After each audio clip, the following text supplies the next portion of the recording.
যেই ব্যক্তি সালাত আদায় করে না, একেবারেই করে না, সে কাফের। এই কাফেরের ভোট নিয়ে আমার বলে মন্তব্য নেওয়া লাগবে যে কোনটা ঠিক কোনটা বেঠিক। এটা হলো আমাদের দেশের ধর্মীয় অবস্থা।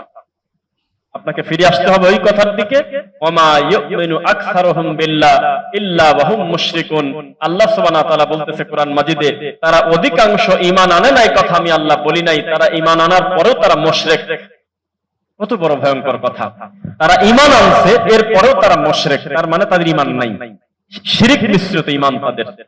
কে কাকে তদন্ত করে? আপনারা কি ওই স্বাধীনতা চান যেই স্বাধীনতা স্বাধীন মতো আপনাকে গালি দিচ্ছে, স্বাধীন মতো সালাত আদায় করতেছে না, স্বাধীন মতো মদ খাচ্ছে, স্বাধীন মতো বিড়ি খাচ্ছে, স্বাধীন মতো বাদ্যযন্ত্র বাজাচ্ছে তার বাড়িতে, প্রতিবেশী খালি গিয়ে শুধু একবার বলছে আপনার গানটা বন্ধ করেন, বলতেছে তোমার বাবার টাকার বক্স নাকি? এটা হলো বাংলাদেশের স্বাধীনতা। আর ইসলামে এই স্বাধীনতা দেওয়া নাই। এই জন্য ইসলাম মানে যদি কেউ মনে করে যে শুধু শান্তি, তাহলে সে কথাটা বুঝতে পারে নাই। ইসলামের পরিপূর্ণ অর্থ হলো আল্লাহ সুবহানাহু ওয়া তাআলার আদেশ এবং নিষেধের কাছে মুহূর্তের ভিতরে আত্মসমর্পণ করা, স্বতঃস্ফূর্ত ভাবে। আমাদের হাত পা বাঁধা, চাইলে আমি শরিয়ার বহির্ভূত কোনো কাজ করতে পারবো না। এর নাম হলো আসলামতু লিরাব্বিল আলামিন, এর নাম হলো ইসলাম। কিন্তু শরিয়ার দৃষ্টিতে তাওহীদের মানদণ্ডে আমাদের দেশে ৯৮% যদি তাওহীদের বিবেচনায় ধরেন, অধিকাংশ শিরকের ভিতরে নিমজ্জিত। বলেন নাউজুবিল্লাহ। কে কার কথা শুনবে? আপনাকে একটি বিষয় বলি, ওয়াকুলিল হাক্কু মির রাব্বিকুম, হক আসে আল্লাহর পক্ষ থেকে। কার পক্ষ থেকে? এখানে আমাদের সম্মানিত হাফেজ সাহেবরা আছেন, মুহতামিমরা আছেন, ছাত্ররা আছেন, তারা জানে কোরআন মাজিদ আয়াতগুলো আছে কিনা। ওয়াকুলিল হাক্কু মির রাব্বিকুম, হক আসে তোমাদের রবের পক্ষ থেকে। ফামান শাআ ফালইউমিন, কেউ যদি চায় সে ইচ্ছা করলে ঈমান আনতে পারে। ওয়ামান শাআ ফালইয়াকফুর, আবার চাইলে সে কুফরিও করতে পারে। তার মানে স্বাধীনতা আছে কিনা বলেন তো দেখি। আমাদের এই দেশে, এই বাংলাদেশে, এই মাটিতে একটা নামাজি লোক তাহাজ্জুদ পর্যন্ত তার মিস হয় না, মরা পর্যন্ত কাউকে একটা গালি দেবে না, কারো সম্পদ আত্মসাৎ করবে না, সুদ খাবে না, ঘুষ খাবে না, জেনা ব্যভিচার করবে না, বেপরদাতে তার পরিবার রাখবে না। একটা সচেতন মানুষ, ভালো মানুষ বলতে সমাজে তা বোঝায়। এই মানুষটা শুধু তার পাশের ব্যক্তির জোরে আমিন শুনে সে সহ্য করতে না পেরে বলতেছে, রাখো তো তোমার সহিহ হাদিস। বলে কিনা? মানে আপনি বলতেছেন যে সহিহ হাদিসে আমি আমলটা পাইছি, সঙ্গে সঙ্গে বলতেছে যে রাখো তো তোমার সহিহ হাদিস। আছে কিনা এরকম মানুষ? অথচ সে বোঝে না যে এই গালিটা দিল কিসের উপরে। নাউজুবিল্লাহি মিন যালিক। শুধুমাত্র দিনের ব্যাপারে যখন কথা আসে, তখনই আমাদের দেশের মানুষ গরিমসি ভাব করে। শাক কিনতেছে সহিহ, মাছ কিনতেছে সহিহ, মাংস কিনতেছে সহিহ, সমস্ত কিছু সহিহ। ওই যে একটা কি বলে কুমির, যেই কুমিরের কাছে ছাগল দেওয়া হতো, কুকুর দেওয়া হতো, একটা নিরীহ বাচ্চা মেয়েকে পর্যন্ত কুমিরটা খায় ফেললো, তখন এই সরকার, এই কর্তৃপক্ষ এখান থেকে ধরে নিয়ে মিরপুর চিড়িয়াখানায় অথবা সুন্দরবনে কোথাও মনে হয় ছেড়ে দিয়েছে। এখন তারা আবার ব্যানার বানিয়ে রাস্তায় বের হয়ে মিছিল করতেছে এবং সংবাদ সম্মেলন করতেছে, টুপিওয়ালা, মুখ ভর্তি দাড়ি, আমরা আমাদের কুমিরকে ফেরত চাই। ইসলামী শরীয়ত থাকলে পিঠের চামড়া থাকতো, ঝুলিয়ে দিত না এদেরকে। কিন্তু নীরব হয়ে আমরা হা করে তাকিয়ে আছি, আমাদের কিছু করার নাই। এটাই হলো আমাদের বাংলাদেশি ইসলাম। আল্লাহর কসম ১, আল্লাহর কসম ২, আল্লাহর কসম ৩, আমরা যেখানে পড়াশোনা করেছি আমাদের ছাত্র জীবনে, যেখানে শুধু শিক্ষক যারা ছিল তাদের অধিকাংশ শিক্ষক বড় বড় বিশ্ববিদ্যালয় থেকে মাস্টার্স ডিগ্রি নিয়ে আসে পাশ করা, তারা ডবল এমএ পাস। আশেপাশে চতুর্দিকে শুধু কামেল পাস, টাইটেল পাস, মাওলানা। এই মাওলানার সামনে ভারতের হুজুর এসে বক্তব্য দিচ্ছে, আমরা মুখামুখি বসে শুনতেছি যে দাদা হুজুর যখন এদিক দিয়ে রাত্রিবেলা হাঁটাচলা করতো, একটা বাঘ তাকে পাহারা দিত, তখন এই টাইটেল পাশে এই গরু ছাগল গুলো বলতেছে আল্লাহু আকবার। এই তো আমাদের শিক্ষা ব্যবস্থা, এই তো আমাদের মানহাজের অবস্থা, এই তো আমাদের দিনের ব্যাপারে ফিলিংস। একটা লোক বলল না যে একটা মানুষের পাশে হিংস্র বাঘ রাস্তায় হেঁটে চলা, এটা তো শরীয়তের হালাল হারামের কিছু না। এটা দিয়ে কিভাবে আপনারা বরত্ব যাচাই করেন? এটা কোন ইসলাম? কে যায় আমাদের উপর দিয়ে পার হয়ে চলে গেল, পানি পার হয়ে গেল? কে বদনা দিয়ে বাঘ মারলো? কার পেটে থেকে সাপ হলো? এটা শরীয়তের কি সম্পর্ক আপনি বলেন? আমাদেরকে গোয়ালন্দ ঘাটে আজকে থেকে প্রায় ৫ বছর আগে আমরা মাহফিলে যাচ্ছিলাম, আমাদেরকে আটকায় একটা হুজুর বলতেছে যে খুব একেবারে বড় হুজুর হয়ে গেছো না, পীরের বিরুদ্ধে বক্তব্য দাও, তুমি কি রুহুল আমিন বসিরহাটের থেকে বড় মাওলানা নাকি? এরকম ভাবে আমাদেরকে বলতেছে। তা আমি বললাম যে রুহুল আমিন বসিরহাটি আবার কি ডারে ভাই? তোমরা তো চিনবে না সে কত বড় আল্লাহর ওলি, তিনি বিশাল বড় মাওলানা, যার কিতাব টানতে 7টা ঘোড়া লাগতো, ঘোড়া। এত বড় মাওলানা, কিন্তু সে কাজ হইল না, মারেফতের জ্ঞান পেল না। শেষ পর্যন্ত আবু বকর সিদ্দিকের কাছে যাওয়ার পরে জ্ঞান পেল। বাবারা, তাহলে তুমি কি বুঝলে আমাকে বলতেছে এই কথা? তখন আমি ডাইরেক্ট বললাম যে ভাই, আপনার এই বসিরহাটি এই দুনিয়াতে ডেলিভারিও যদি না হতো, আমার ইসলামের কোনো কিছু আসে যেত না। সে ইসলামের কেউ না, সে তাওহীদেরও কেউ না, আকীদারও কেউ না, দ্বীনের কেউ না, কিচ্ছু না। সে আল্লাহর একটা আদমের ছেলে, সে আদম সন্তান, আল্লাহর বান্দা, এর বাইরে কিচ্ছু না। তার কাছে ওহী আসতো না, না কোনো সাহাবী, না কোনো নবী, কিচ্ছু না। সে একটা আদমের ছেলে। সে যদি তাওহীদের কাজ করে, দ্বীনের কল্যাণ করে, আল্লাহর কাছে মর্যাদা আছে, না করলে তার পরিস্থিতি খারাপ। এমন ব্যক্তি পৃথিবীতে জন্মও যদি না নিত, তাতে আমার কিছুই আসে যেত না ইসলামের।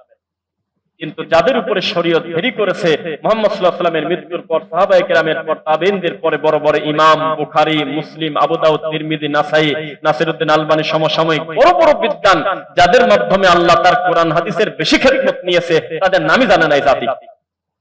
তাদের মাধ্যমে কোনো খেদমত পায় না। গোটা বুখারী হলো আমাদের দেশের গলার কাঁটা। বুখারী যেদিন খতম করে, সেদিন আমাদের ভাইয়েরা তাদের মাদ্রাসার ছাত্রদেরকে নিয়ে, কমিটির লোকদেরকে নিয়ে গরু খায়, জানেন আপনারা? নাম হলো খতমে বুখারী। আপনি এখন কুষ্টিয়া রওনা দিবেন, দেখবেন রাস্তার দুই ধারে বহু কওমি মাদ্রাসার ব্যানারে লেখা খতমে বুখারী অনুষ্ঠান। এত হুজুর, এই মাহফিল, এই মাওলানা, এই আল্লামারা বক্তব্য দিতে আসবে। তারা বুখারী খতম করে ফেলছে, ও বুখারী আর নাই।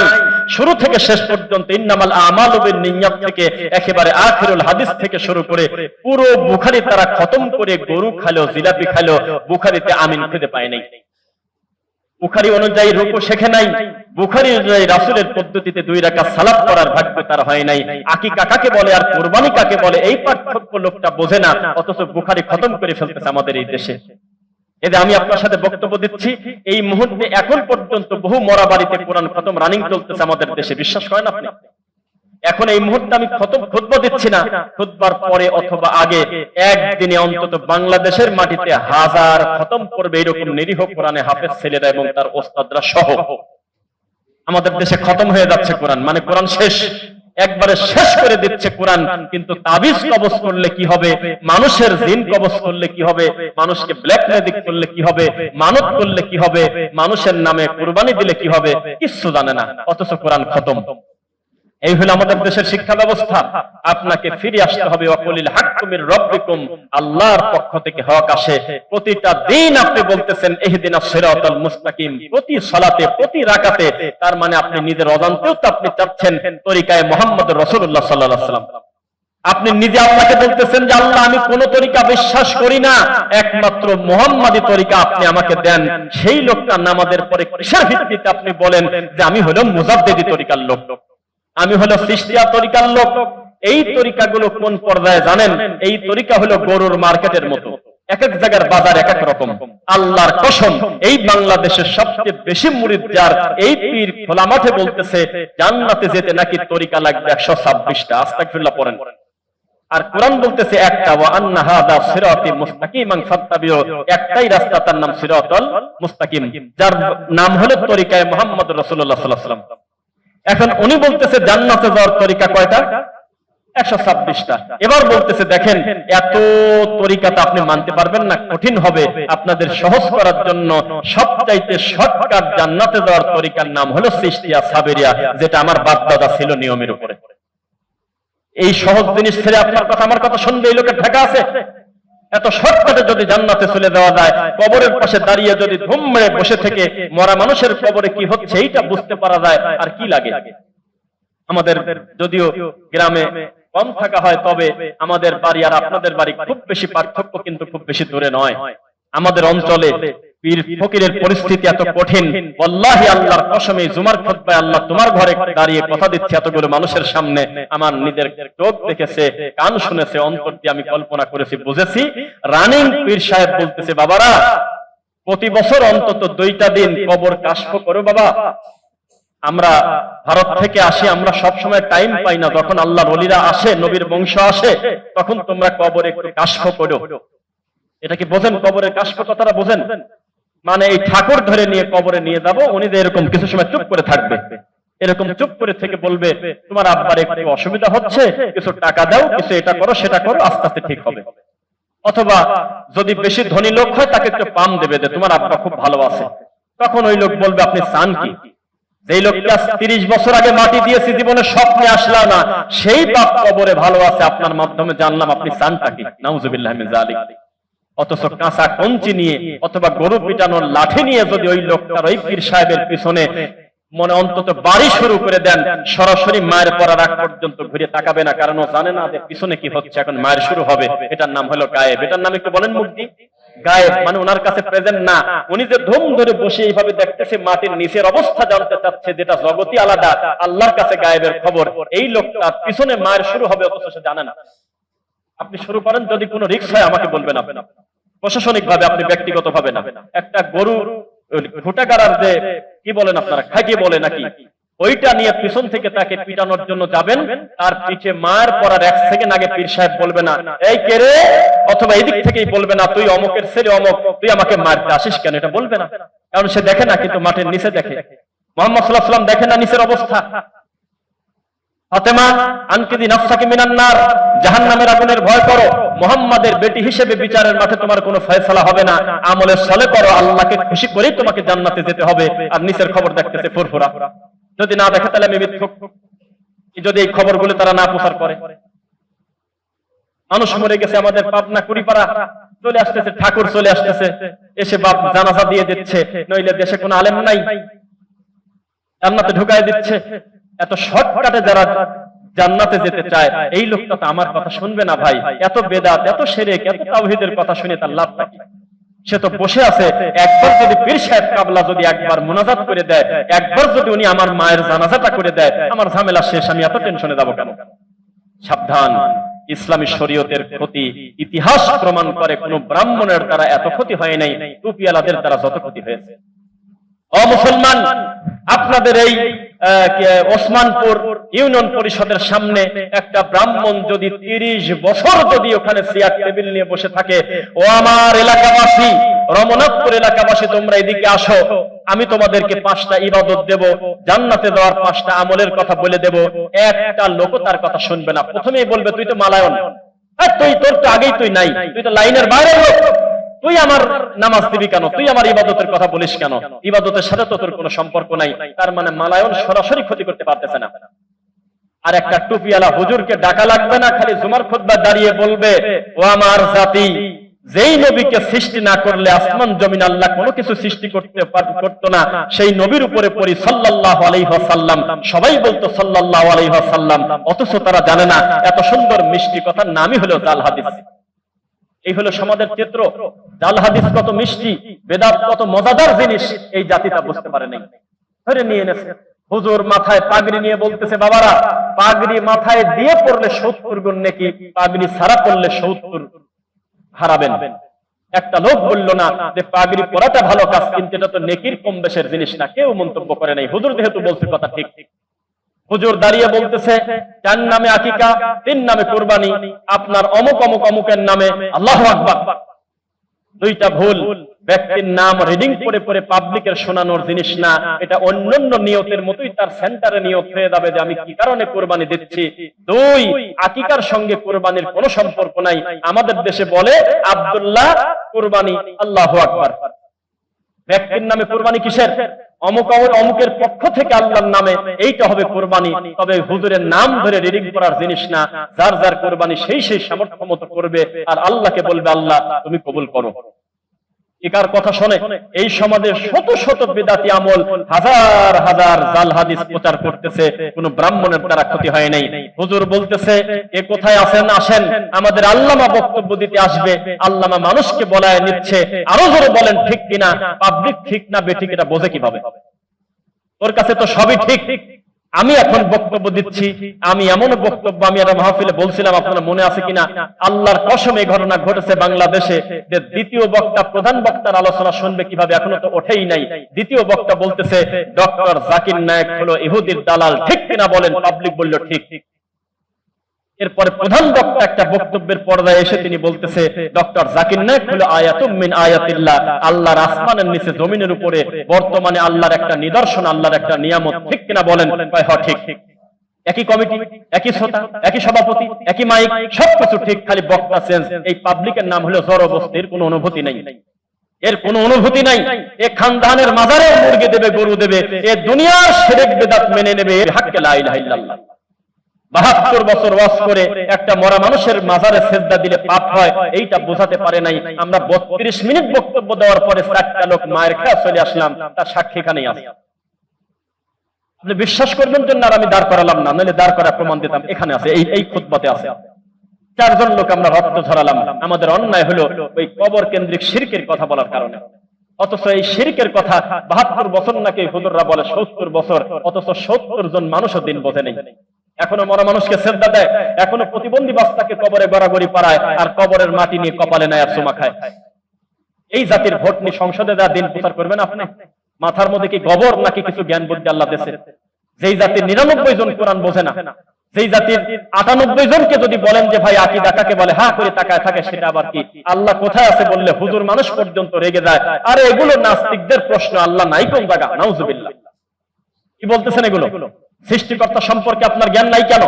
2, এইটা যদি না জানার কোনো প্রশ্ন হতো, তাহলে মহান আল্লাহ সুবহানাহু ওয়া তাআলা 20 নম্বর সূরা তাহা আয়াত নাম্বার 5 এ তার নিজের পরিচয় নিজে খোলাসা করে বলতেন না যে আমি রহমান থাকি আলাল আরশ ইস্তাওয়া, আমি আরশের উপরে আছি। 2, মুহাম্মদ সাল্লাল্লাহু আলাইহি ওয়াসাল্লাম একটা দাসীকে বললে, একটা মেয়েকে, আইন আল্লাহ, বলো তো আল্লাহ কোথায়? তখন এই মেয়েটা বলছিল আল্লাহ নাই কোন জায়গা, নাকি বলেন? এটা বলছিল আল্লাহ হলো আমার কলবে, এটা বলছিল। নাউজুবিল্লাহি মিন যালিক।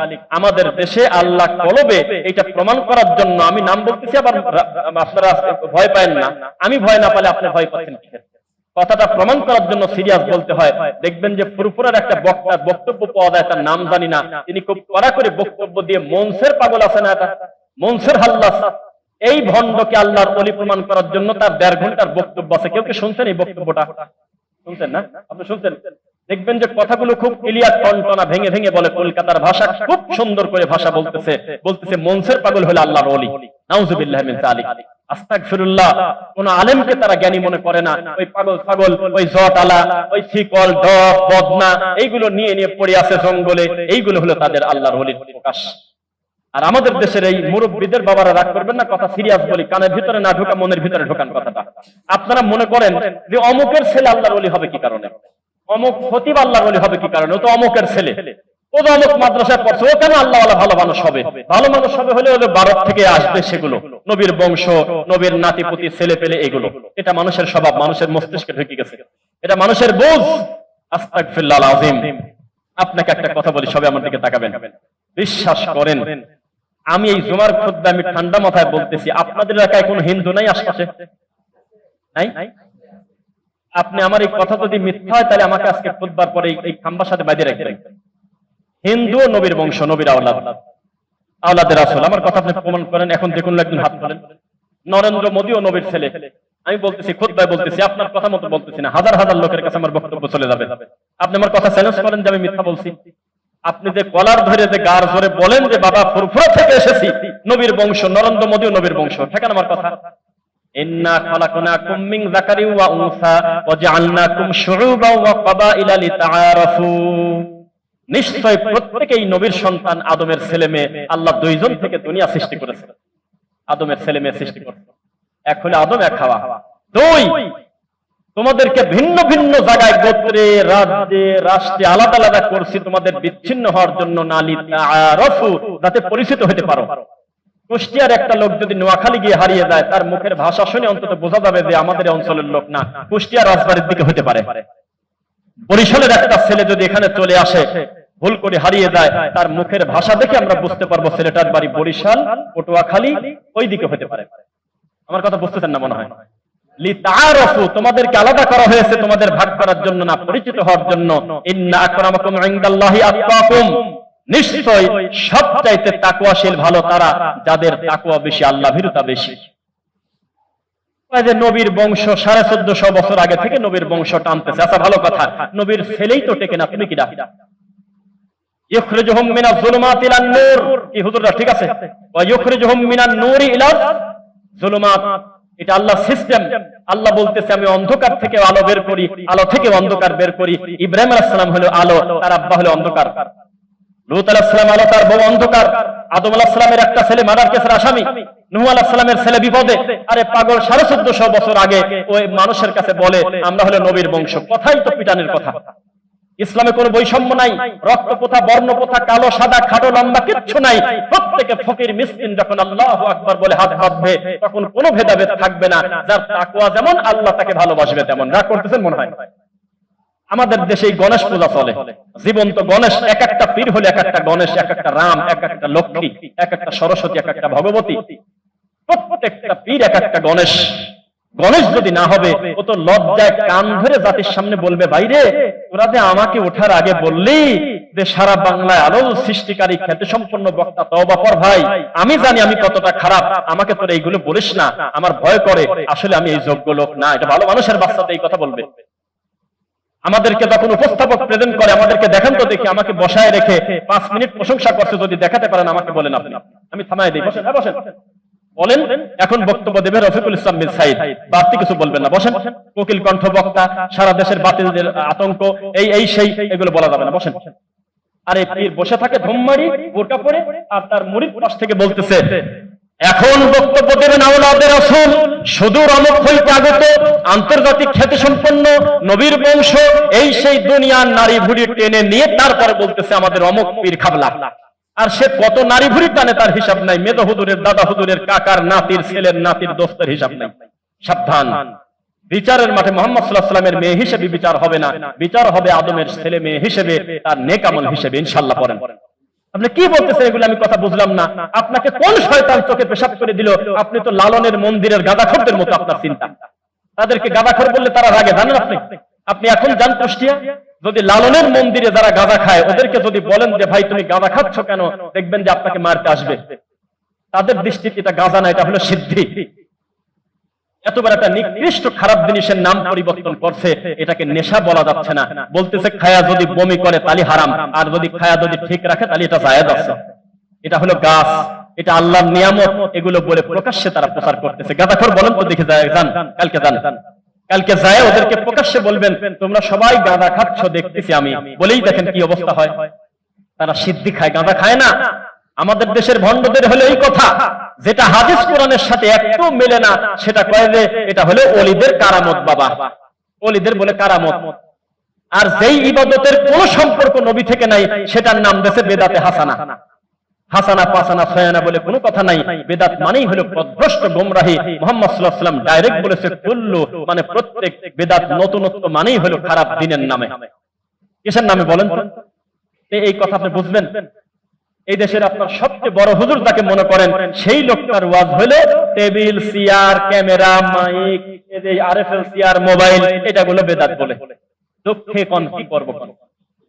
এই গরু ছাগলের উচিত হলে আলিফ বাতাসা থেকে পড়া শুরু করা। এ হয়ে গেছে পীর, এ হয়ে গেছে কামেল মাদ্রাসার মুহাদ্দিস। এই মাইক বলে বেদাত। এই মাইকটাকে আমি নেকির আশায় কথা বলতেছি, বলেন না কেন? যে মাইক ছাড়া কথা বললে 10টা নেকি কম হয়, আর মাইক দিয়ে কথা বললে 10টা নেকি বেশি হয়। এটা আমি মনে করতে পারি? এটা কেউ মনে করে পৃথিবীর কোন লোক? কেউ কি মনে করে যে আমি টাইলসের উপরে সেজদা দিচ্ছি যাতে নেকি বেশি পাই, মাটির উপরে সেজদা দিলে নেকি কম পাওয়া যায়? বলেন কে বলছে? কোন গরু ছাগল বলছে এই কথা? আপনি মিথ্যা কথা বলেন কেন মানুষের সামনে? এগুলো বেদাত কিভাবে হয়? এগুলো হলো জাগতিক উপকরণ। পৃথিবীতে কিয়ামত পর্যন্ত আরো যে কত কিছু আবিষ্কার হবে আল্লাহ ছাড়া কেউ জানে না। এগুলো ইবাদতের সাথে সম্পর্ক না, এটা মানুষ প্রয়োজনের তাগিদে ব্যবহার করে। কি বলেন? এখনই যদি ব্যাটারি নষ্ট হয় আমি কি কথা বলতে পারবো এটা সুযোগ আছে আমার? তাহলে আপনি কি বলতেছেন? আর ইবাদতের যদি ব্যাটারি চলে যায় ইবাদত বাতিল। আপনার মন চাইলে একটা ফরজ নফল করে দিবেন, যা ছিল তাই থাকবে। আল ইয়াউমা আকমালতু লাকুম দীনাকুম ওয়া আতমামতু আলাইকুম নি'মাতি ওয়া রাদিতু লাকুমুল ইসলাম দীনা। সরিষা দানা পর্যন্ত ঢোকানো যাবে না, বের করাও যাবে না, এর নাম শরীয়ত। আমি কিন্তু আপনাকে আমলের সিরিয়াল দিলাম না। বেদাত কোনটা কোনটা যদি বলি আপনি হজম করতে পারবেন না। পরিস্থিতি এত জটিল আমাদের এই দেশে, কিচ্ছু জানেন না, দিন চলে যাচ্ছে। একটা লোককে ভালোবেসে বলতেছেন যে বাবাজি, যেই সুবহানাল্লাহটা আপনি তাসবিহ দানা দিয়ে টানতেছেন, আমি হারাম বলতে আসি নাই। কতই না ভালো হতো যদি আঙ্গুল দিয়ে দিয়ে গুনতেন সুবহানাল্লাহ, আলহামদুলিল্লাহ, আল্লাহু আকবার, লা ইলাহা ইল্লাল্লাহ। বিচারের মাঠে কোরআন এবং আঙ্গুলের এই দানাগুলো আল্লাহর সামনে দাঁড়িয়ে যাবে। দাঁড়িয়ে আপনার পক্ষে সাক্ষী দেবে। কেমন হলো? সুবহানাল্লাহ বলে তসবিহটা ফেলে দেওয়া বাদ দিয়ে বলতেছে নতুন নতুন হুজুর, নতুন নতুন ফতোয়া। রাখো তো তোমার এসব হাদিস। ব্যঙ্গ করে না? বলেন আমাকে, ব্যঙ্গ করে কিনা? সাবধান। এই খুতবাতে বহু লোকের মুখে দাড়ি নাই, আমি কিন্তু দাঁড়াতে বলবো না কারণ। আছে না অনেকের যুবকের মুখে দাড়ি নাই? আছে না এরকম? আছে। আর অনেকের মুখে দাড়ি আছে। একজন দাড়িওয়ালা লোক বলতেছে যে দাড়ি তো আমাদের রবি ঠাকুরেরও ছিল, আর যে ছেলের দাড়ি নাই আমি বললাম যে তোমার তো দাড়ি রাখা উচিত, তখন ও মুখে হাত দিয়ে লজ্জা বলতেছে শয়তানে ধরছে, আসলে দাড়ি রাখাটা উচিত। তার মানে গুনাহ করছে কথা ঠিক, তবে ঈমান হারা হয়নি, গুনাহকে গুনাহ মনে করে করছে। আর দাড়ি মুখ ভর্তি কিন্তু বলে ফেলছে ঠাকুরেরও তো দাড়ি ছিল, এখন তার ঈমান নিয়ে টান পারাপারি। মান রাগিবান সুন্নতি ফালাইসা মিন্নি, কেউ যদি আমার সুন্নাত নিয়ে মস্করা করে, ব্যঙ্গ করে, সে আমার উম্মতি না। আপনি কোন সুন্নাহ আমল করবেন করবেন না, আল্লাহর কাছে আপনি কবরে সিজদা দিয়েও যদি জান্নাতে চলে যান, আমার কিছু করার নাই। কিন্তু আমি আপনাকে বোঝাতে চাচ্ছি, আপনি সুন্নাতে আমল দেখলে আপনার কষ্ট লাগবে কেন? আপনি আপনার ছেলের লাল চুল মেনে নিয়েছেন, 70 বছরের বৃদ্ধ বাপের 40 শতক জায়গা, নিজের জায়গা বিক্রি করে 7.5 কিলোমিটার আর জার্মানির পতাকা লাগাইছে। নেন, এগুলো মেনে নেন নাই আপনি? আর বাড়িতে যান, এই অনিসলামিক প্রোগ্রাম তুমি করতেছো, আমরা মেনে নিতে পারতেছি না, আমরা হুজুররা চলে আসছে তোমার বাড়িতে, ইমানের তাগিদে মানতে পারতেছি না, তাড়াতাড়ি পতাকা খোলো, জানতো দেখি পিঠে আমরা তুলে দেবে। এলাকায় বের হন, ও বাবাজি, মুখ ভর্তি দাঁড়িয়ে আপনি আর কয়দিন বাঁচবেন আল্লাহ জানে। আপনি সুদ খান কেন? আপনি সুদ পরিত্যাগ করেন, আপনার জন্য আমাদের ডিস্টার্ব হয়। কয়দিন বসে হুজুররা? ও মুয়াজ্জিন সাহেব, আজ 35 বছর আপনি আযান দিচ্ছেন আমার পিছনে, আপনি জর্দা দিয়ে পান খান, এটা শরীয়তে নিষেধ, আপনি পানটা বন্ধ করেন। কয়দিন বলেছেন আপনি ডিস্টার্ব হয়? কবে আপনি বলেছেন? ও হাদি সাহেব, আপনি মেয়ের সম্পত্তি ছেলেকে লিখে দিয়েছেন, স্পষ্ট আমরা গ্রামের সবাই জানি, আপনি এই কাজ করবেন না, এটা করলে আমাদের কিন্তু ডিস্টার্ব হয়। কোনদিন তোমার ডিস্টার্ব হলো না, খালি পিছনের কাতার থেকে একটা ছেলেওয়ালা দললেন, বলার পর আস্তে করে বলছে আমিন, আর তোমার সহ্য হলো না। তুমি বলতেছো কি ডারে, ইহুদির দালাল, আমেরিকার দালাল, আমেরিকার টাকা খায়, ইহুদির দালাল খ্রিস্টান। তোমার ইমানের এত পাওয়ার? এইরকম জ্ঞানী, এইরকম বুদ্ধি নিয়ে, এইরকম চিন্তাধারা নিয়ে তুমি হজ করতে মক্কায় যাও কিভাবে? তোমার তো সিঙ্গাপুর যাওয়া উচিত, কারণ তুমি যেখানে হজ করতে গেলে তোমার ডানে বামে তো বেশিরভাগ তোমার অপরিচিত লোক, বেশিরভাগ তোমার আমলের সাথে মেলে না। একটা লোক সালাম ফিরায় বললো না যে মাইয়েতের জানাজা ঠিক আছে, তবে জানাজার পরে মৌতি খানা আছে, খাইয়ে যাবেন। কেন বললো না? তারা স্বর্ণ ব্যবসায়ী, তোমার মতো ফকির না। এক মাসে তারা যে পরিমাণ খাদ্য খায় আর যে পরিমাণ দান সাদাকা করে, তোমার মতো লোকের 3টার মা মরে গেল, কেন বললো না আপনারা সবাই প্যাকেট না নিয়ে উঠবেন না, আপনারা এই কাবা ঘরের মতো দামি জায়গায় আমার বাপের জন্য দোয়া করবেন আর মৌতি খানা খাইয়ে যাবেন? কেন বললো না? সে অঙ্গী করো তুমি আগে। এই দেশে এসে বলো এগুলো নতুন নতুন আমল, জিনা আমল মুহাম্মদ সাল্লাল্লাহু আলাইহি ওয়াসাল্লামের আমলে ছিল, আমাদের কাছে পৌঁছেছে হয়তো দেরি করে, এজন্য কি আমি রাগ করব? আমি গলার মালা মনে করব? আমি কলিজা দিয়ে খুশি হব, আহারে আমার এই আলেম ভাইয়ের মাধ্যমে আমি কোরআনের অমুক আয়াতের আমলটা জানতে পারলাম, বুখারীতে এই হাদিস আছে, জীবনেও জানতাম না, কোনো কারণে আমাদের হয়তো জানানো হয় নাই, এখন যেহেতু জেনে গেছি আল্লাহর কথা, রাসূলের কথা, সামি'না ওয়া আতা'না, শুনলাম কি মেনে নিলাম। রাগ করতেছেন নাকি? কাকে কি যুক্তি দিচ্ছেন আপনি? ইহুদি খ্রিস্টানের সাথে মুসলমানের পার্থক্য, তারা শুনলে বলে যে শুনছি, তাতে কি? শুনলে কি মানা লাগবে নাকি? আর মুসলমানের বাচ্চা বলে সামি'না ওয়া আতা'না, আল্লাহ এবং তার নবীর কথা শুনলেই তারা খুশি হয়ে বলে আমরা মেনে নিলাম। বলেন আলহামদুলিল্লাহ। আপনাকে মানবেন? কথা তো বলছেন না। আপনাকে মানবেন যদি আল্লাহ এবং তার রাসূলের কথা হয়? মানবেন? বলেন ইনশাআল্লাহ। বিশ্বাস করেন, আপনি আমাদের কথা অবাস্তব মনে করেন না ভাই। আজকে থেকে মাত্র 50 বছর আগে এই মুরব্বির কাছে বা এই ভাইয়ের কাছে জায়গা দেবে, কাগজপাতির কোনো হিসাবই নাই, মুখ দিয়ে বলে দিয়েছে যা উত্তর মাঠে 2 বিঘা তুই খা আর দক্ষিণ মাঠে 2 বিঘা আমি খাই। রাস্তায় দিক দিয়ে দিলাম, মুখের জবানের উপরে চলতে 100 বছর, এখন 1 ফুট জায়গার জন্য আপন ভাই তার ভাইকে হত্যা করতেছে। ফাজলামো করেন আপনি নাকি? কথা বলে রাখেন কেন? কথা হিসাব করে বলেন আপনি। বাপদাদা ভালো কাজ করে যায় না, কিসের ভালো কাজ করে গেছে তারা? এই দেশের আমিনদাদের ক্ষতি করেছে মানুষের, একজনের জমি আরেকজনের ভিতরে, ছেলের জমি মেয়ের ভিতরে, মেয়ের জমি ছেলের ভিতরে, দুনিয়ার হট্টগোল লাগা মরে গেছে 20টা টাকার লোভে। কিসের ভালো কাজ করে গেল?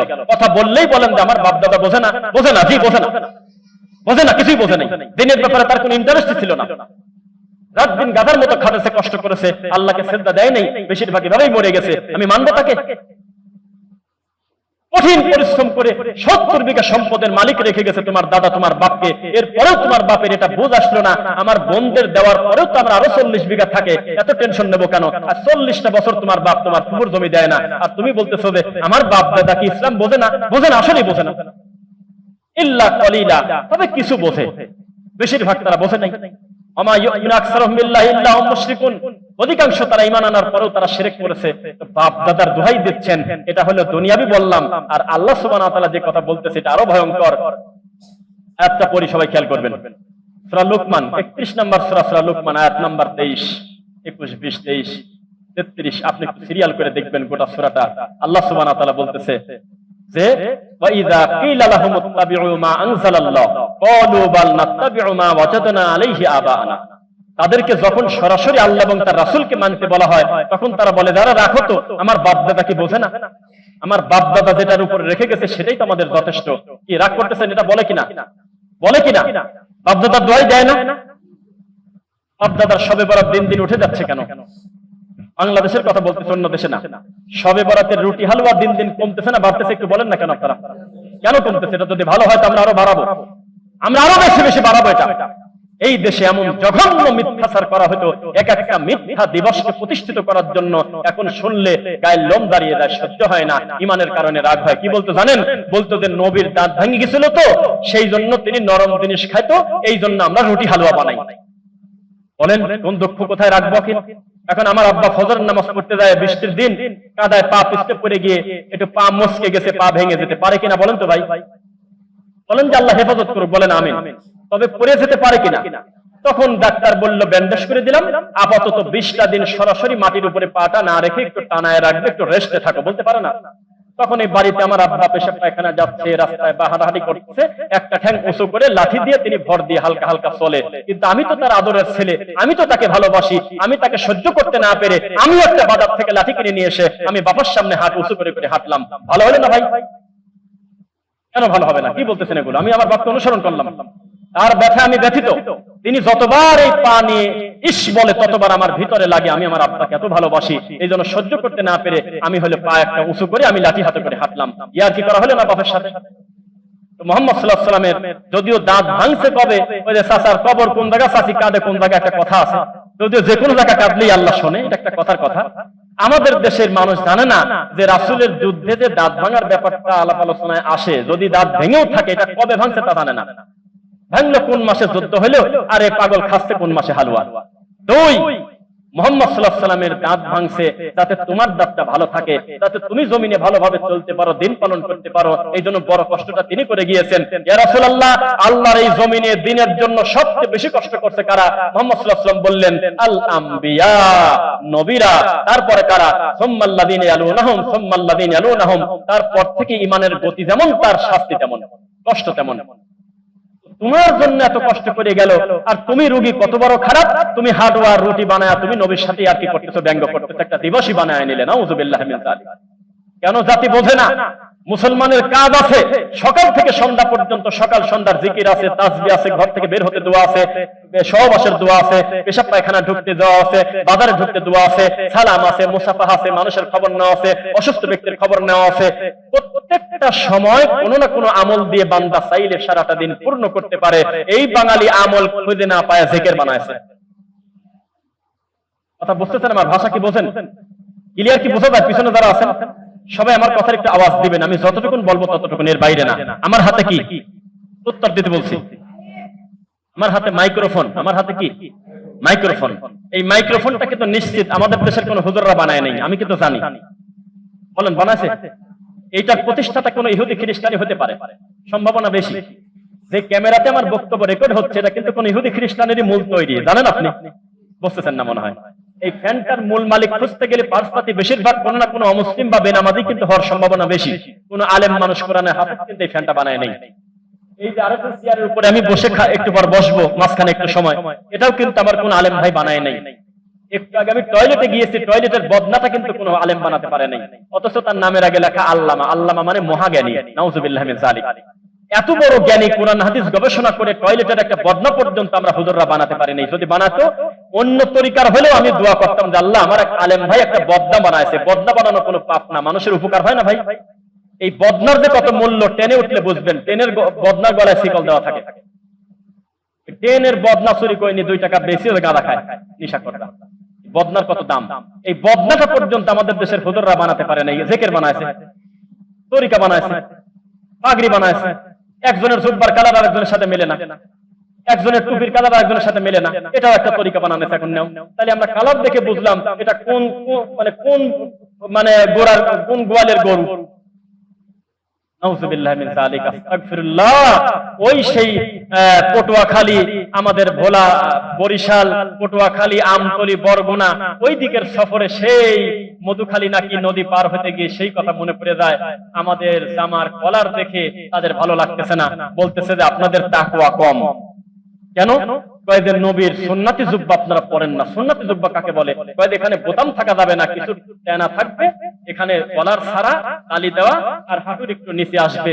এই জুব্বা কই পাইছে? কয়েকদিন আমার সারসিনার কাবলা হলো স্বপ্নে নবীর গায়ে দেখছে বাবারা, ভিডিওতেও আছে, কিন্তু দেখেন না, ভিডিওতেও আছে। আস্তাগফিরুল্লাহ।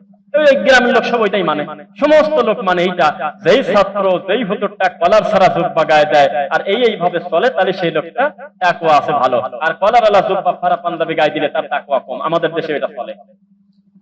অথচ আমি আজকে যদি প্যান্ট শার্ট পরেও যদি আমি সালাত আদায় করাই, টাকনো থেকে টাকনোর উপরে কাপড় পরি, আমি যদি ঢোলাঢিলি পোশাকটা পরি, ভিতরে শরীর না দেখা যায়, আপনি কি আমাকে বলবেন যে উনি নেকি কম পেল? যেটাকে ছাড় দেওয়ার কথা ছিল সেটাকে ফরজের পর্দায় নিয়ে গিয়েছি, আর যেটাকে আমাদের কঠিন ভাবে আঁকড়ে ধরার দরকার ছিল, ঈমান, তাওহীদ, এইটার ব্যাপারে আমাদের কোনো ভ্রুক্ষেপ নাই। কথা বুঝতেছেন আপনি?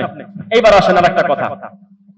আপনাদের ধরেন আজকে আমি বক্তব্য দিয়ে গেলাম, আগামীকালকে আমার বক্তব্য যাদের বিরুদ্ধে যায় সেও তো আপনাদের সামনে একটা মাহফিল আসতে পারে, পারে কিনা? বুঝে কথা বলেন কিন্তু, পারে কিনা? তার সময় মধ্যে টাকা আমি এখানে বসলাম, বসে আমি আপনাদের সামনে বলতেছি, চিৎকার দিয়ে বলো ঠিক কিনা। এই যে আপনি আন্দাজে ঠিকটা বলেন, আল্লাহর কসম বিচারের মাঠে আপনার ঠিকেরও জবাবদিহিতা আছে। আমি যদি ভুল কথা আপনাকে দিয়ে বলাই নেই, আমাকে সহযোগিতা করার কারণে আল্লাহর সামনে আপনি আসামি হবেন, বিশ্বাস করেন না? আর যদি মন্দ কাজে যদি আপনি আমাকে সহযোগিতা করেন, তাহলে গুনাহ নিতে হবে কিনা বলেন? সাদাকা জারিয়ার নাম শুনেছেন, গুনাহে জারিয়ার নাম শুনেন নাই। শুনেন, আপনাকে আমি পরিষ্কার বলি, আপনারা কারা বলেন তো? মুহাম্মদ সাল্লাল্লাহু আলাইহি ওয়াসাল্লাম কিসের তৈরি? তোরে বললেন না? তাহলে এই মসজিদে বেশি ভোট পাইছে কি, মাটি না নূর? বুঝলেন কথা? মাটি। ভোটার কুষ্টিয়া যদি গণতান্ত্রিক পদ্ধতিতে ব্যালট বাক্সতে ভোটাভুটি হয়, নূরের পক্ষাদারা ওই পাশে আর মাটির পক্ষাদারা এই পাশে, সর্বসাকল্যে ভোট পাবে কারা বেশি? হ্যাঁ, কি বলতেছেন আপনি? ৮০% ভোট পাবে নূর। তাহলে জমিনে জিতে গেল। আসলে কি জিতছে ভাই? জেতার কথা ছিল। তার মানে ওকে যারা ভোট দিয়েছে এরা হলো ল্যাংটা, কাপড় নাই, এই জন্য ওর কোনো মান সম্মান হারানোর চিন্তা নাই। ওর ভোটে কি আপনার রায় নেওয়া ঠিক হবে ভাই? এই সেম কথা যদি চট্টগ্রামে দেয়া বলেন, মার্কাদো সেরেক, যেখানে সেরেক ডেলিভারি হয়, সেরেক বাচ্চা ফুটায়, সেই এলাকায় গিয়ে যদি ভোটাভুটি করেন, শতকরা ৮৫টা ভোট পেয়ে ওখানে জয়যুক্ত হয়ে যাবে নূরের লোক। আল্লাহ কোথায় আপনারা বলেন তো? আল্লাহ কোথায়? সুবহানাল্লাহ। উপরে না নিচে? যারা বলে কলবে, এই কলবের একটা বাক্স রাখেন বিবাড়িয়া গিয়াসউদ্দিন তাহেরি ল্যাংটার সমাজে, আর এক পাশে রাখেন হলো আল্লাহ সুবহানাহু ওয়া তাআলা হলো আরশের উপরে, আর লিখে দেন সূরা তাহা আয়াত নাম্বার 5, সূরা নাম্বার 20। এত সুন্দর করে লিখে দেওয়ার পরেও বিনা প্রতিদ্বন্দ্বিতায় তাহেরির গ্রুপ প্রায় 90% উপরে ভোট পেয়ে জয়যুক্ত হয়ে যাবে।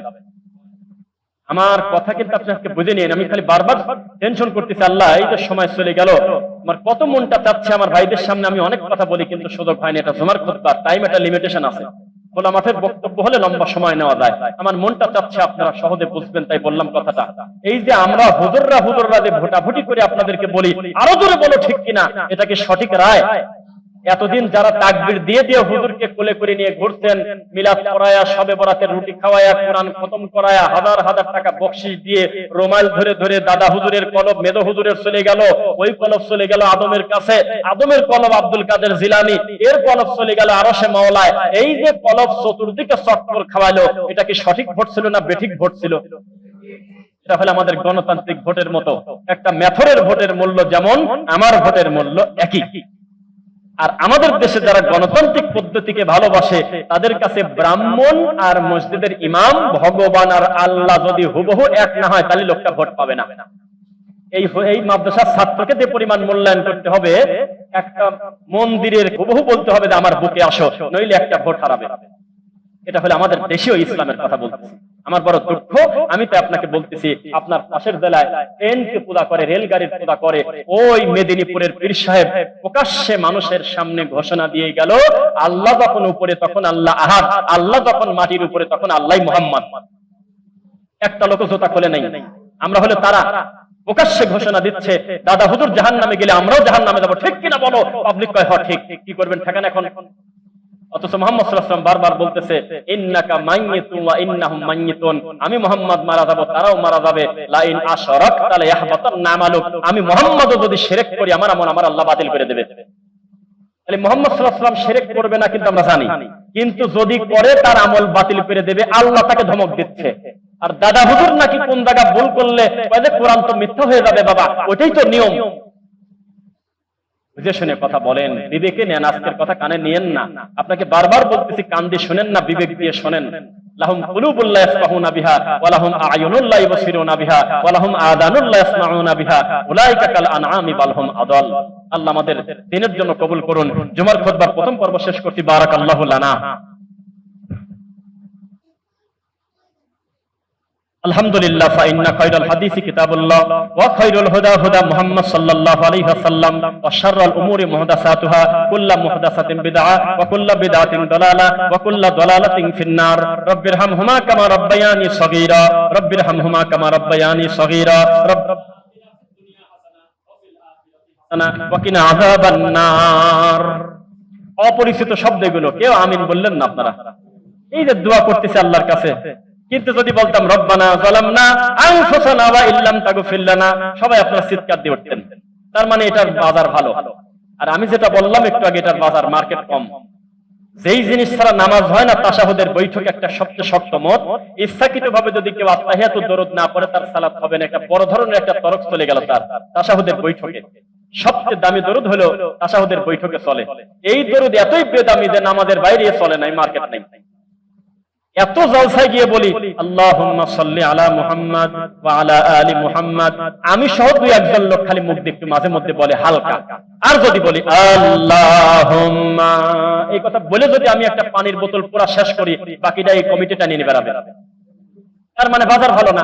ওটা সরাসরি শয়তান বানাইছে। ওয়া যায়্যানা লাহুমুশ শাইতানু আ'মালাহুম, ওটার প্রতিষ্ঠাতা যেহেতু শয়তান, এই জন্য এমন ভাবে সিটি গোল্ডের মতো চকচক করতেছে, এই দরুদ ইব্রাহিমটা কবর হয়ে গেছে। আমি একটা মাহফিলে গেছিলাম বিবারিয়া বানসারামপুর। আমি ওই বলছি ইন্নাল্লাহা ওয়া মালাইকাতাহু ইউসাল্লুনা আলান নবী ইয়া আইয়ুহাল্লাযীনা আমানু সাল্লু আলাইহি ওয়া সাল্লিমু তাসলিমা। তারপর পড়তেছি আল্লাহুম্মা সাল্লি আলা মুহাম্মাদ। বলার সাথে সাথে দুই তিনজন মুরব্বি উঠে যাচ্ছে আর বলতেছে এ তো ওহাবি হুজুর।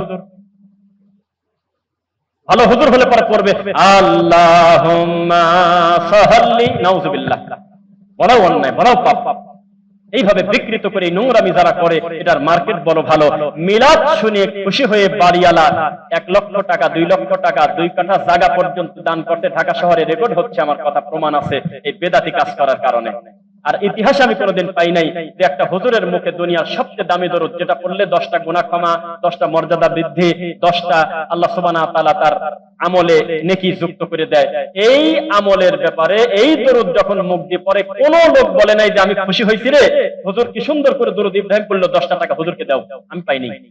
আজকে পর থেকে দেবে কিনা জানি না, এখন পর্যন্ত পাই নাই যে একজন পড়ছে আল্লাহুম্মা সাল্লি আলা মুহাম্মাদ ওয়া আলা আলি মুহাম্মাদ কামা সাল্লাইতা আলা ইব্রাহিম ওয়া আলা আলি ইব্রাহিম ইন্নাকা হামিদুম মাজিদ। একজন বলছে আরে আমার নবীর প্রতি দরুদ পড়ছে, আমার মনটা ভালো লাগছে, তাড়াতাড়ি কিছু দিয়ে আসি। কারণ এইখানে মন গলে না। আর দাঁড়ায় ইয়া নবী আপনি মদিনা হতে সবকিছু পারেন দেখিতে, নাউযুবিল্লাহ আস্তাগফিরুল্লাহ। বললোটা কি? এই কথা বলছে আর মুরব্বীরা হাউমাউ করে কান্নাকাটি করতেছে। প্রমাণ লাগবে কত? এখন দেই। এই গ্রামের লোকে কাঁদে মিলাদে দাঁড়িয়ে যে নবী নিখিলের ধ্যানের ছবি তুমি না হলে দুনিয়াতে আধারে ডুবিত সবই, তখন লোকজন করে কাঁদে। কারণ ওয়া যায়্যানা লাহুমুশ শাইতান, আমলটাকে সুন্দর করেছে হলে শয়তান নিজে। এই জন্য এটা এত চকচক করে। আর দরুদ ইব্রাহিম পড়লে সে নেকি পাবে, 10টা নেকি পাবে, 10টা নেকি যুক্ত হবে, তার 10টা গুনাহ ক্ষমা হবে, 10টা মর্যাদা বৃদ্ধি পাবে। এই জন্য এই দরুদে কোনো রসকস নাই। আর যেই দরুদ পড়লে জাহান্নামে যাবে, এই দরুদে জিলাপিও চলে না। এখন আর বাতাসার দিন নাই, খিচুড়ির দিন নাই, গরু মারো। ভালো কণ্ঠস্বরালা হুজুর লাগবে, সুন্দর আগরবাতি লাগবে, মোনাজাতে দীর্ঘ সময় কান্নাকাটি করতে হবে, যেভাবে হোক জোর করে প্রেসার দিয়ে এই মাইয়তের জান্নাতে ঢোকানোই লাগবে। বাড়িওয়ালাকে খুশি করতে পারলে তখন সে 5,000 টাকা দেবে। হাত মাঝখান আপনি বোঝেন না, আমার সিমটি দিলে আমি ব্যথা পাই, আপনারটা আপনি ব্যথা পান, আপনি বোঝেন না। মুহাম্মদ সাল্লাল্লাহু আলাইহি ওয়াসাল্লাম আবু বকর ওসমানকে বলল যে এত কাঁদো কি কামে? কবরের কথা চিন্তা করে কাঁদতেছি। রাসূল বলল না যে কাঁদা বাদ দাও, তুমি হলে আশারায়ে মুবাশশারা, তুমি জান্নাতের সুসংবাদপ্রাপ্ত মানুষ, তুমি 4 জনেরও একজন, 10 জনেরও একজন, উম্মতে মুহাম্মাদের শ্রেষ্ঠ সন্তানে তোমার নাম আছে। একবারও না বলে বলল আচ্ছা আচ্ছা তাহলে কাঁদো। কথা বুঝতেছেন না মনে হয়? কবরের আলোচনা আসছেন, নবী বলতেছে কাঁদো, তখন তিনি থামালেন না, ওসমান চলো কাঁদার দরকার নেই, থাক। আর তুমি কোন ধান্দাবাজি করো? তুমি মরা মানুষের বাড়িতে যা মোনাজাত করি কাঁদো, তোমার বাড়ি নোয়াখালী, যে লোকটা মরে গেছে হলে পরের জমি খাতো, দুনিয়ার টাকা ঋণ রেখে মরে গেছে, সুদখোর, এই লোকের বাড়ি যা মোনাজাত করি হারে কাঁদা, চোখের পানি ঠেকানোই যাচ্ছে না। পাগল কাঁদে কি কামে? ওর মা মরে গেছে সেদিন তো কাঁদে নাই, ও খবর পাইছে আর বলছে যে আমার পরীক্ষা আমি যাই কিভাবে। কিন্তু এই লোকটার মরে গেছে মাত্র 15 দিন আগে, এই গ্রামে চাকরি পাইছিস, রাস্তাঘাটে তো চিনিস না, ওই লোকের চিনিস কিভাবে? ওই মরা মানুষের তো নেই, কাঁদিস কিভাবে তুই? কাঁদবে তোর মা, তার মেয়ে, তার ছেলে চিৎকার দিয়ে কান্না করবে, হাত তুলে তুলে মুনাজাত করবে আল্লাহর কাছে, আল্লাহ তুমি আমার আব্বাকে ক্ষমা করো। হাজার হাজার হুজুরের 1000 বার খতম করলেও তা হবে না। মিথ্যা বলছে নাকি ভাই? আপনি ভাত মাঝখান বোঝেন না? এটা সহজ হিসাব। মানুষ মরে গেছে, মরা মানুষের কাছে গোল হয়ে কোরআন নিয়ে পড়ে আমরা কান্নাকাটি করতেছি। জীবদ্দশায় লোকটা সূরা ফাতিহা শুদ্ধ পড়তে পারে নাই, তার পড়ার কোনো চিন্তাও ছিল না, আর আমরা হুজুররা গিয়ে বললাম যে কোরআন খতম দিয়ে দিয়েছি। আরে কথা খতম দিয়ে দিয়েছে বলে মানে একবারে শেষ করে দিয়েছে। আস্তাগফিরুল্লাহ। আর যদি বেশি বিপদে পড়ে, যদি জীবিত মানুষ টাকা বেশি ইনকাম করতে হবে, তখন নাম হলো বিসি খতম। কি খতম বলেন আপনি এলাকায়? বিসি খতম বলতে কি বোঝেন? খতমে ইউনূস, বিসি খতম, জালালি খতম আছে নাকি? আচ্ছা হাসতেছেন আপনি। এই ধরনের নামে খতম, তার মানে যখন বেশি পরিস্থিতি কঠিন, আইসিইউতে ঢুকে গেছে, তখন এই লাগিয়ে গেছে জালালি খতম। আর আমাদের ছাত্রদেরকে হুজুর বাড়ি থেকে শিখাই নিয়ে গেছে মাদ্রাসায়, কারোর সামনে যেন ছোলা বা তেঁতুলের বিচি যাতে বেশি জমা না হয়, তাড়াতাড়ি সরাই দিবা, তাড়াতাড়ি একবার করে 10টা সরা, অসুবিধা নেই, কিন্তু জমা যেন না থাকে। 22 মিনিটে কিভাবে খতম হয়? হুজুর বলতেছে কোরআন খতম শেষ, যখন ধরা পড়ে গেল তখন বলতেছে আগে 15 পারা পড়া ছিল, তোর 15 পারা পড়া থাকলে আমার মা কি? তুই কোরআন পড়ছিস গত রমজান মাসে, আমার আব্বা কি? কোন ধরনের কথা? পরে আমি কিছুদিন একটা টুপলায় সোলাতে রাখি দিলাম, এরপর আমি নাম ধরে বললাম যে সূরা বাকারা চলে গেল। এই ডেলিভারি কুরিয়ার সার্ভিস ইসলামে নাই। কষ্ট করো নিজে। মান ক্বারাআল কুরআনা বিল হরফ ফালাহু আশরাম সালিহা, প্রতি হরফ পড়ো আমি আল্লাহ তোমাকে 10টা নেকি দিয়ে দেব। আর একজন পরে ফু দিয়ে তোমাকে ডেলিভারি দিয়ে দেবে, এমন সিস্টেম শরীয়তে নাই। এটা হলো ব্রাহ্মণদের খেলা। তার মানে কিছু লোক তাদের ধর্ম জানবে, বাকি লোক জানবে না। উনি যা বলবে তারা বলবে ঠিক। রাগ করতেছেন নাকি আপনারা? আমাদের কথা শুনে তো রাগ হতেই হবে, আমাদের কথা শুনে কষ্ট হতে হবে, ফিলিংস লাগবে, বাসা যাওয়ার পর আলোচনা হবে, মোড়ে মোড়ে বসবে, কি যে বলে গেল এত মেলে না, এটাই আমরা চাই। আল্লাহর কাছে আমরা কিছু পুরস্কার চাই ইনশাআল্লাহ। পড়েন, দাওয়াতি কাজ এত সহজ না। মুহাম্মদ সাল্লাল্লাহু আলাইহি ওয়াসাল্লামের কাছে এসে বলতেছে ইয়া মুহাম্মদ হালুম্মা ফালনাবুদ মা তাবুদা তাবুদ মা নাবুদ, আসো তোমরা আর আমরা মারামারি বন্ধ করে দেই।